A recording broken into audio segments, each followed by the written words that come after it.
আমরা প্রত্যেকেই স্বাধীন, বাট কোনো একটা জায়গায় যেন মনে হয় যে আমাদের স্বাধীনতার কিন্তু এখনো ভাবে সেইভাবে কিন্তু এখন আমরা শৃঙ্খল মুক্ত হতে পারিনি। বাস্তবিক তাই। আপনি যখন বাজারে যাবেন, যখন আপনার ছেলেকে যখন কোনো ভালো ভালো একটা প্রতিষ্ঠানে যখন ভর্তি করতে যাবেন, যখন আপনি ট্রিটমেন্টের জন্য কোনো একটা প্রতিষ্ঠানে যাবেন, যখন আপনি বাজারে যখন ব্যাগটা নিয়ে যাবেন, তখন আপনার মনে হয় যে আপনি কিন্তু এখনো স্বাধীনতা লাভ করতে পারেননি। স্বাধীন মানে কিন্তু শুধুমাত্র ওই একটু ঘুরলাম বেড়ালাম বেড়ালাম তা কিন্তু নয়। স্বাধীনতা কথার মানে কিন্তু অনেক বড়। আপনাকে ফ্লুয়েন্টলি কথা বলার স্বাধীনতা দেয়া। স্বাধীনতা কথার মানে হচ্ছে যে খাঁচায় বন্দি থাকা পাখি নয়, পাখিটাকে উন্মুক্ত আকাশে ছেড়ে দেয়া, যেখানে আপনি যে অনর্গল কথা বলতে পারেন, আপনার স্বাধীনতা আছে, আপনি যা খুশি তাই করতে পারেন, তবে নিয়মের মধ্যে থেকে করতে হবে। যা খুশি তাই মানে কোনো বেনিয়মই নয়, কিন্তু নিয়মের মধ্যে থেকে অনেক কিছু করতে পারাকে কিন্তু স্বাধীনতা বলতে পারে। এখানে অনেক কিছুর মধ্যে কিন্তু অনেক কিছু পড়ে। স্বাধীনতার মধ্যে আসতে পারে এডুকেশন, আসতে পারে স্বাস্থ্য, আসতে পারে খাদ্য, বাসস্থান, ইচ অ্যান্ড এভরিথিং কিন্তু যদি আমি পাই, তবেই তাকে স্বাধীনতা বলা যেতে পারে। ভালো করে ভেবে দেখুন, আপনি দিন আনি দিন খাই এরকম একটা পরিবেশের সঙ্গে যখন খাচ্ছেন, যখন থাকছেন, আপনার বাচ্চা ছেলেকে যখন দেখলেন যে সে রাত্রে ভোরে ঘুমাচ্ছে, আপনি বেরিয়ে পড়লেন কাজে, যখন কাজ থেকে বাড়ি ফিরলেন আবার দেখবেন যে ছেলে শুয়ে আছে। তার মানে আপনার বন্ধু বান্ধব যখন বলে যে তোমার ছেলে কত বড় হলো, তখন কিন্তু উচ্চতায় দেখাতে পারে না, তখন কিন্তু আপনাকে আড়ে দেখাতে হয়, দুটো হাত সামনের দিক করে বলতে হয় যে আমার ছেলে এত বড় হয়েছে। কারণ আপনি কন্টিনিউয়াসলি দেখেন আপনার ছেলে বারবার বারবার দেখেন যে সে শুয়েই আছে। কারণ যখন বার হন তখন শুয়ে আছে, আর যখন ফেরেন তখন সে শুয়ে, মানে রাত হয়ে যায় আর ভোরের বেলা বেরিয়ে পড়েন, আবার রাত্রেবেলা আসেন, ফলে দুটো টাইমে কিন্তু আপনি দেখেন আপনার ছেলে বিছানাতেই শুয়ে আছে। এটা কিন্তু স্বাধীনতা নয়। স্বাধীনতা মানে কিন্তু এরকম তো হওয়া উচিত ছিল যে আপনি কাজ থেকে এমন একটা সময় ফিরতে পারেন, আপনার ছেলেকে নিয়ে মাঠে খেলতে যেতে পারেন, আপনার ছেলের সঙ্গে বা আপনার ওয়াইফের সঙ্গে আপনার বাড়ির সঙ্গে একটা টাইম পাস করতে পারেন। বাট ফ্রেন্ডস, সেগুলো সম্ভব কারো পক্ষে হয়নি। বিশ্বের মাত্র কয়েকটা ব্যক্তি আছেন, মাত্র 3%, মাত্র 3% ব্যক্তি যাদের কাছে স্বাধীনতা আছে।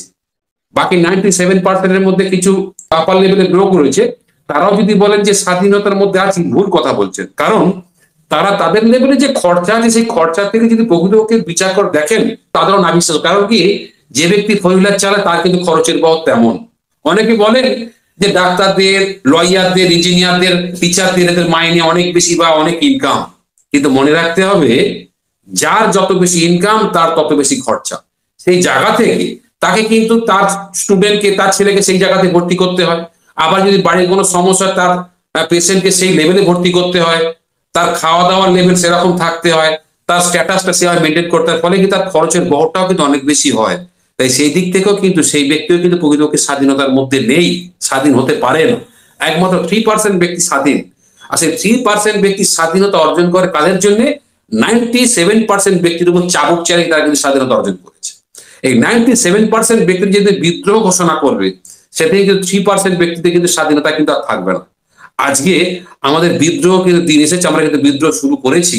এই 97% ব্যক্তির মধ্যে মাত্র আমরা 14 লক্ষ প্লাস ব্যক্তি এখানে পাই, যারা কিন্তু অলরেডি স্বাধীনতা কিন্তু অলরেডি অংশগ্রহণ করেছে, এবং এদের মাধ্যম থেকে আরো বেশ কিছু প্রায় আরো 2 মিলিয়ন ব্যক্তি কিন্তু এখানে কিন্তু অলরেডি কিন্তু এখানে অংশগ্রহণ করেছে। তার মানে এই মুহূর্তে আমরা প্রায় 3 মিলিয়ন প্লাস ব্যক্তি কিন্তু অলরেডি কিন্তু আমরা স্বাধীনতার আন্দোলনে যুক্ত হয়েছি, যারা কিন্তু প্রকৃতপক্ষে পৃথিবীর বিভিন্ন জায়গাকে কিন্তু স্বাধীনতা দিতে সক্ষম। তারা কিন্তু প্রকৃত দেখবে যে কিভাবে অ্যাকচুয়ালি হেসে খেলে বেড়ানো যায়, কিভাবে দিন আনি দিন খাইটাকে পুরো মুছে দিয়ে আগামী 5 বছর পরে আমার চিন্তা হবে যে আগামী 5 বছর পর আমি কি করতে পারি। এই চিন্তাটা যাদের মধ্যে মাথায় যতক্ষণ না আসবে, যতক্ষণ না বাজারে গিয়ে কোনো জিনিসপত্র কেনার আগে আপনাকে আর কিন্তু রুপিসের ট্যাগ দেখতে হবে না, ততদিন আপনি স্বাধীনতা পেতে পারেন না। স্বাধীনতা কথার মানে হচ্ছে যে কোনো যখন জিনিস কিনতে যাবেন, তার দাম কত জিজ্ঞাসা করবেন না, আপনি শুধু বলবেন যে এত কেজি দিন, বা এত পিস দিন, বা এত বিঘা নিন, এত পিস জামা দিন, ইত্যাদি ইত্যাদি। যতক্ষণ না আসবে ততক্ষণ আপনি স্বাধীন হয়েছেন, এটা কোনো মতেই আপনি বিশ্বাস করার মানে আপনার পক্ষে অপরাধের সমান। তাই প্রকৃতপক্ষে প্রত্যেককে বলবো, আমরা এমন একটা সিচুয়েশনের মধ্যে দিয়ে যাচ্ছি এবং এমন একটা সন্ধিক্ষণে দাঁড়িয়ে আছি, মূলত আমরা যারা অ্যাকচুয়ালি আনপেসিভিয়ান, যারা 14 লক্ষ প্লাস প্লাস আরো 2 মিলিয়ন, মানে 3 মিলিয়ন প্লাস ব্যক্তি যারা আমরা এখানে আছি, বিশ্বাস করতে পারছি যে অ্যাকচুয়ালি আমরা কি ঘটাতে চলেছি। কাজ অবশ্যই যদি প্রকৃত ধৈর্য এবং একাগ্রতার সঙ্গে করা যায়, 100% সেখানে আলটিমেট সাকসেস পাওয়া কোন রকম কোনো সমস্যা হতে পারে না। তাই আজকে আমরা দেখছি যে অনপ্যাসিভ যে বিভিন্ন রকম সমস্যার মধ্যে দিয়ে যাচ্ছে, এবং এই সমস্যার মধ্যে যেতে যেতে যে সমস্ত ওভারকাম গুলো করছেন, সেখান থেকে কিন্তু এত পরে স্যার কিন্তু এই কথাটা মনে পড়ে বলছিলেন যে আজকে কিন্তু কথা মনে পড়ছে, বা আবার সেই কথাগুলো যে প্রকৃতকে কাজগুলো করতে গেলে কিন্তু বাধা আসবে, বাধা না আসা মানে কিন্তু সফলতা আসতে পারে না। আপনি এমন কোনো কাজ করেছেন যে কাজের মধ্যে কোনো বাধা পাননি, তার মানে কিন্তু আপনি এখনো সফলতা পান। যদি আপনি মনে করেন যে কোনো কাজ করতে গিয়ে বাধা পেয়েছেন, দ্যাট মিনস কি আপনি সফলতা হয়তো কাছাকাছি পৌঁছেছিলেন, কন্টিনিউয়াসলি না করার জন্য তো সফলতা পেতে পারেননি। আমরাও যারা আজকে দিয়ে অনপ্যাসিভের সঙ্গে আছি, আমি বিলিভ করি যারা কন্টিনিউয়াসলি অনপ্যাসিভকে সেই লেভেলে ভালোবেসে সেই লেভেল প্রোগ্রাম করছেন, আপনাদের কিন্তু আপনার বাড়ির কেউ না বলুক না বলুক, আপনার মা অথবা আপনার বাবা, যদি বিয়ে হয়ে থাকে আপনার ওয়াইফ অথবা আপনার ছেলে আপনাকে পাগল আখ্যা দিয়েছে। আর যদি মনে করেন দেননি, তাহলে আপনি এখনো কিন্তু সফলতার স্বাদের কাছাকাছি পৌঁছাতে পারেন। তার মানে অনপ্যাসিভ আসলে সফলতা পাবেন স্বাভাবিক। আপনি যে একটি প্রকৃতপক্ষে যে ফেমাসের যে ফেম, এই ফেমাস ফেমে এখনো পর্যন্ত আসতে পারেননি। আর আসতে পারেনি মানে তাই ফেমাস ফেমের যে স্বাধীনতা সেটা কিন্তু এখনো পর্যন্ত উপভোগ করতে পারেন। তাই প্রত্যেক বন্ধুকে বলবো যে ফেমাস হতে গেলে কিন্তু কোন রকম ট্যাক্স, জিএসটি বা অন্য কিছু আদার্স কিন্তু অন্য কিছু লাগেনি। ফেমাস হতে গেলে আপনাকে যেটা লাগবে সেটা 100% আপনার একাগ্রতা, ধৈর্য এবং আপনার কিছু টেকনিক। এগুলো যদি আপনি 100% হাসিল করতে পারেন, বিশ্বের কারো ক্ষমতা নেই যে আপনাকে ফেমাস থেকে বা পরিচিত থেকে আপনার আটকাতে পারে। এবং অনপ্যাসিভ যে লেভেলে প্রত্যেককে আমাদের যে লেভেলে অলরেডি পরিচিতি লাভ করিয়ে দিয়েছে, এবং তার সঙ্গে যখন প্রকৃতপক্ষে যখন অনপ্যাসিভ যখন বুম হয়ে যাবে না, তখন ভালো করে ইমাজিন করুন অনপ্যাসিভ বুম হয়ে যাবে মানে আপনার একদিকে পরিচিতি প্লাস একদিকে অ্যাকাউন্টে সুনামি। তাহলে আপনি কোন লেভেলে থাকবেন বুঝতে পারছেন।